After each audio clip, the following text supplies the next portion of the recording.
Start. तो वेदांता जो है इस वक्त सुर्खियों में लगातार चल रहा है। तो मेरी जिम्मेदारी बनती है, आपके अपने बाजार बैठक की जिम्मेदारी बनती है कि वह आप लोगों के साथ वेदांता में हो रहे सारे बदलाव फैक्ट टू फैक्ट आप तक पहुंचाएं। तो चलिए सबसे पहले स्टार्ट करते हैं, जड़ से समझते हैं कि आखिर वेदांता में चल क्या रहा है। तो पेरेंट कंपनी वेदांता रिसोर्सेज पर एक बहुत बड़ा कर्ज है, अरबों डॉलर का कर्ज है। जबकि मार्केट में इस तरीके से न्यूज चल रही है लगातार, आपने कई भी यूट्यूब वीडियोस में देखा होगा कि वेदांता को लेकर के एक पॉजिटिव प्रमोशन किया जा रहा है, जहां पर उसके बेहतरीन एक शेयर को 5 शेयर में बदलने के थंबनेल मार्केट में चल रहे हैं। तो सबसे पहले हम लोग फैक्ट टू फैक्ट हर लेयर को उधेड़ने की कोशिश करेंगे। आप सभी लोगों का आपके अपने चैनल बाजार बैठक में मैं आशुतोष अस्थाना हार्दिक स्वागत और अभिनंदन करता हूं। बिफोर स्टार्टिंग हम सब लोगों को यह जानना जरूरी है कि आखिर वेदांता का बिजनेस मॉडल क्या था। तो वेदांता का जो बिजनेस मॉडल था वो उसमें अभी तक वेदांता अपनी सब्सिडरी वेदांता से डिविडेंड लेकर के अपने पैसे के जितने भी कर्ज है उसको चुकाया करती थी। तो प्रॉब्लम कहां से आ गई? तो प्रॉब्लम यहां से आ गई कि लगातार कर्ज बढ़ता चला गया। जो भी बॉन्ड हुआ करते थे ग्लोबल, उनकी रिपेमेंट की डेट जो है वो एकदम नजदीक आ गई। जो रेटिंग एजेंसीज हैं उनका प्रेशर इनके ऊपर लगातार बढ़ता चला गया। और साथ ही साथ आपको भी पता है कि जब इस तरीके की कोई भी न्यूज मार्केट में फैलती है तो वह 3 होती है और बाकी अन्य लोग उसे मिलाकर के 13 बनाने का पूरा काम करते हैं। अब मार्केट में एक डर फैल गया, कहीं ये जो ग्रुप है वो डिफॉल्ट ना कर दे, इसलिए प्रमोटर अनिल अग्रवाल जी ने एक बड़ा स्ट्रक्चरल चेंज करने का फैसला लिया। सबसे पहले एक लाइन में समझ लेते हैं कि सरल शब्दों में वेदांता अपने परिवार को 5 अलग अलग कंपनियों में बांटना चाहता है और यह काम जो कर रही है वो कर रही है वेदांता लिमिटेड। और इस कंपनी के पूरे जो मालिक बंधु हैं वो हैं आपके अनिल अग्रवाल जी। अब डीमर्जर का सबसे पहला मेन ऑब्जेक्टिव समझते हैं। वेदांता इस कदम से 3 बड़े लक्ष्य को हासिल करना चाहता है। पहला लक्ष्य डेट को कम करना। अब अलग अलग कंपनियां बनेंगी, हर कंपनी खुद का पैसा रेज करेगी, खुद की व्यवस्थाओं को करेगी, तो जो पेरेंट्स हैं उनके ऊपर बोझ कम पड़ेगा। इसको सरल शब्दों में ऐसे समझने के लिए कह लीजिए कि आप एक पिता के नाते सोचिए कि 3 बच्चे हैं, तो अब आपने उनको क्या किया, अपने अपने पैर पे खड़ा रखने के लिए सलाह दिया, जिससे उस पेरेंट पर बोझ थोड़ा सा कम पड़े। वहीं अगर दूसरे शब्दों में बात करें तो वैल्यू चेक करना, जो वैल्यू है उसको अनलॉक करना भी बहुत जरूरी है। तो पहले वैल्यू चेक करने का प्रोस्पेक्टस बना और फिर अब वैल्यू कैसे ड्राइव किया जाए, अनलॉक कैसे किया जाए, उसके बारे में वेदांता काम कर रही है। अभी जो वेदांता है वो एक कॉन्ग्लोमेरेट, अब एक नया शब्द आ गया कि कॉन्ग्लोमेरेट क्या है, तो अभी आपको आगे वीडियो में पूरी तरीके से समझ में आ जाएगा। बहुत सारे बिजनेस जब एक साथ होते हैं तो एक कंपनी को, बहुत सारे बिजनेस जब आप एक साथ करते हैं तो ऐसी कंपनी को मार्केट में वैल्यूएशन जो है अपने आप से कम हो जाता है।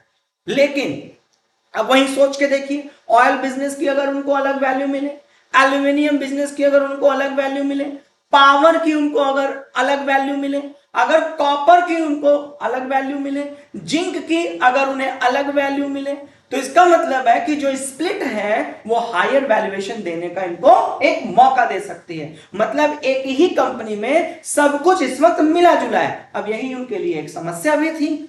अब इन्वेस्टर बोल रहे थे कि हमें यह नहीं समझ में आ रहा कि असल में यह कंपनी करती क्या है, और जब हम इसके बैलेंस शीट को देखते हैं, जब हम इसके इन डेप्थ में जाकर के रिसर्च करते हैं, तो वो उसके लिए बहुत हैक्टिक और चैलेंजिंग हो जाता है। इसी को कहते हैं कॉन्ग्लोमेरेट डिस्काउंट। जब कंपनी बहुत सारी जगहों पर बहुत ज्यादा चीजों पर काम करती है तो उसको वैल्यूएशन कम हो जाता है।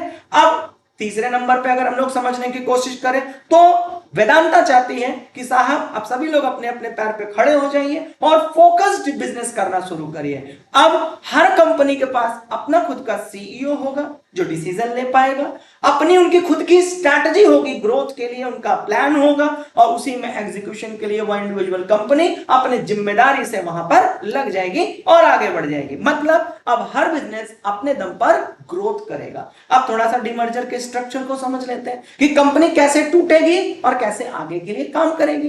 वेदांता को 6 अलग बिजनेस में बांटने का प्लान बन गया है। डीमर्जर क्यों कर रही है वेदांता, इसे एक बहुत सरल उदाहरण से समझ लेते हैं। मान लीजिए आप एक स्कूल खोल रहे हैं, उसमें नर्सरी भी है, इंजीनियरिंग भी है, मेडिकल भी है, एमबीए भी है। अब सोचो एक पेरेंट जो है वो कंफ्यूज हो जाएगा कि यार ये स्कूल है कि यूनिवर्सिटी है।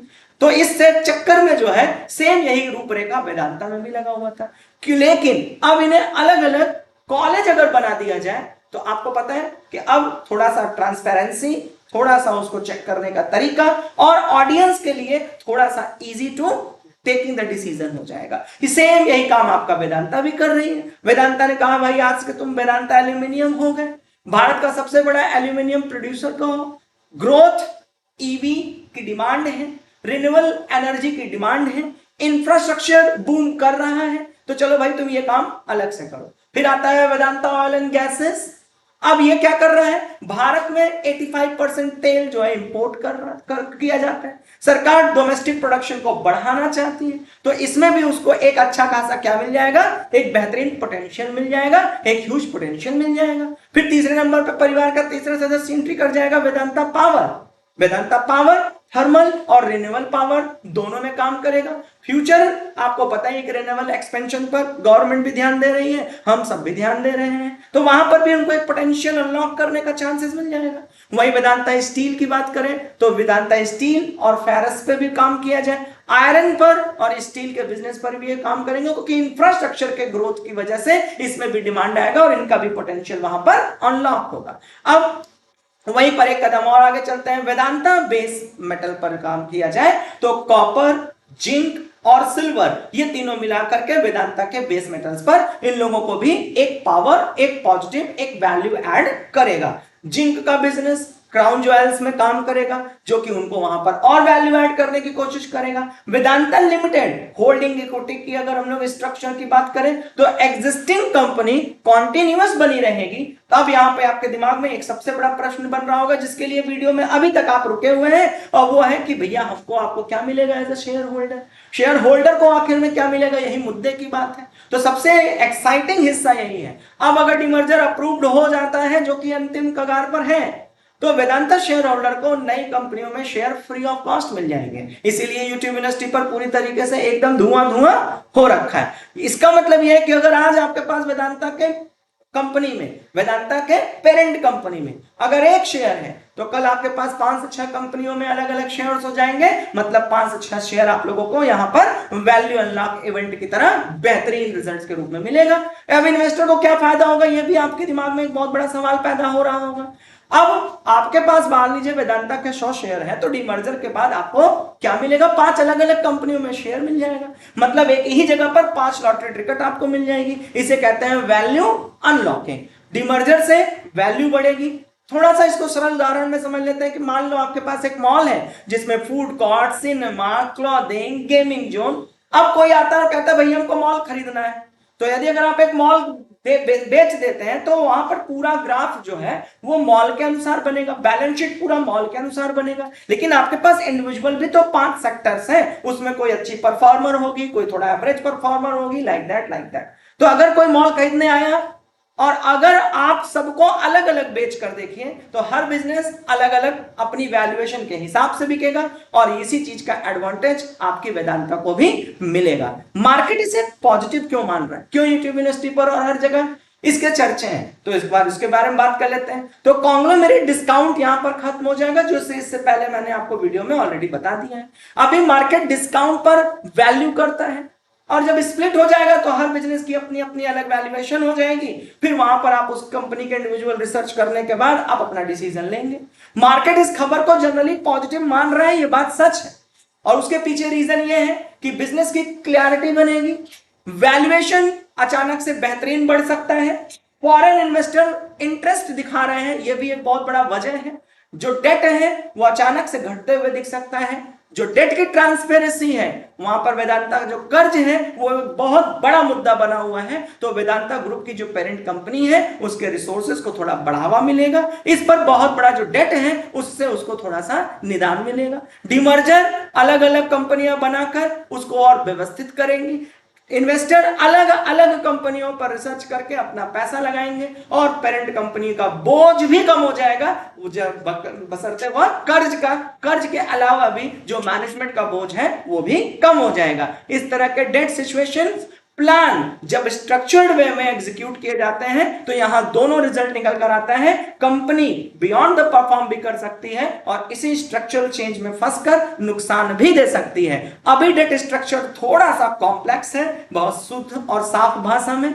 डीमर्जर के बाद यह साफ दिखने लगेगा कि किसके ऊपर कितना कर्ज है और किस तरह से कंपनी स्ट्रैटेजिकल आगे बढ़ने की तैयारी कर सकती है। वहीं फंड रेजिंग की बात करें तो थोड़ा उनको आसानी मिलेगी अलग अलग कंपनियां बनाने का। आईपीओ भी ला सकती है, फंड रेजिंग करने के लिए आप और हम अवेलेबल ही हैं, वहां से भी मार्केट में वो अपनी एक पोजीशन को बना सकते हैं। स्ट्रैटेजिक इन्वेस्टर को अपने यहां पर खींच सकते हैं। तो थोड़ा सा इसके रिस्क को भी समझ लेते हैं, क्यों? क्योंकि सिर्फ रिवॉर्ड को समझे, अब रिस्क को समझ लेते हैं। यहां एग्जीक्यूशन का रिस्क भी बहुत बड़ा आएगा, क्योंकि अचानक से एक बहुत बड़ा मैनेजमेंट शिफ्ट हो रहा है, अलग अलग सीईओ का चुनाव होगा, अलग अलग कंपनी को रूपरेखा तैयार होगी कि कैसे आपको अब परफॉर्म करना है। तो डीमर्जर इतना आसान नहीं होता है, लेकिन रेगुलेटरीज के अप्रूवल पर काम चल रहा है, क्रेडिटर्स का अप्रूवल हो चुका है, एनसीएलटी का अप्रूवल पर प्रोसेसिंग चल रही है। समय थोड़ा बहुत इधर उधर लग सकता है। अगर हम डेट के एलोकेशन की बात करें तो यह भी आपके दिमाग में एक बहुत बड़ा सवाल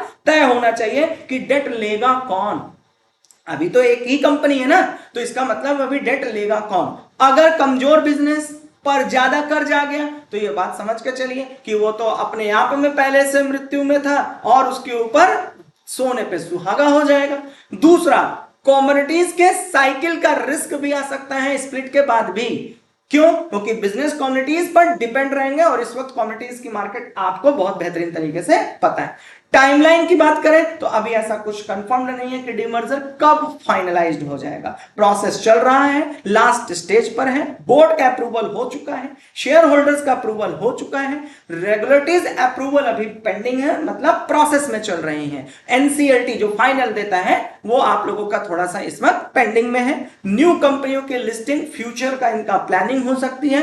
पूरा प्रोसेस मिलकर के थोड़ा सा आप लोगों को वेट करना पड़ेगा। बट रियल मोटिव क्या है, ऑनेस्ट ट्रूथ क्या है, इसको समझ लेते हैं कि डेट क्राइसिस का यह एक सॉल्यूशन है डीमर्जर। वैल्यूएशन को अनलॉक करने की, एग्जीक्यूशन को और बेहतर करने का प्लानिंग है डीमर्जर। प्रमोटर का गोल है डेट को कम कर लेना, क्रेडिट एजेंसियों को सुधारना, इन्वेस्टर का ट्रस्ट वापस लेकर आना। इसलिए वॉलेटिलिटी पॉसिबल हो सकती है। लॉन्ग टर्म में इसका एग्जीक्यूशन कैसा रह सकता है, यह मुझे आप लोग नीचे चैट बॉक्स में अपनी अपनी राय जरूर दीजिएगा। यह भारत का सबसे बड़ा कॉर्पोरेट रीस्ट्रक्चरिंग बेट भी हो सकती है कि नहीं, इस बारे में आप मुझे नीचे चैट बॉक्स में बताना बिल्कुल मत भूलिएगा। और इस चौपाल में बाजार बैठक में शामिल होना बिल्कुल मत भूलिएगा। यह भारत का नंबर 1 एजुकेशनल चैनल, जहां पर हम आप लोगों को स्टॉक मार्केट की एक एक खबर आप लोगों तक पहुंचाने के लिए कटिबद्ध हैं, प्रतिबद्ध हैं। तो आप सभी लोग अपना ख्याल रखिए, अपने ख्याल का भी ख्याल रखिए। अगली मुलाकात नए अपडेट्स, नए न्यूज, नए इंफॉर्मेशन के साथ होगी। Thank you, God bless.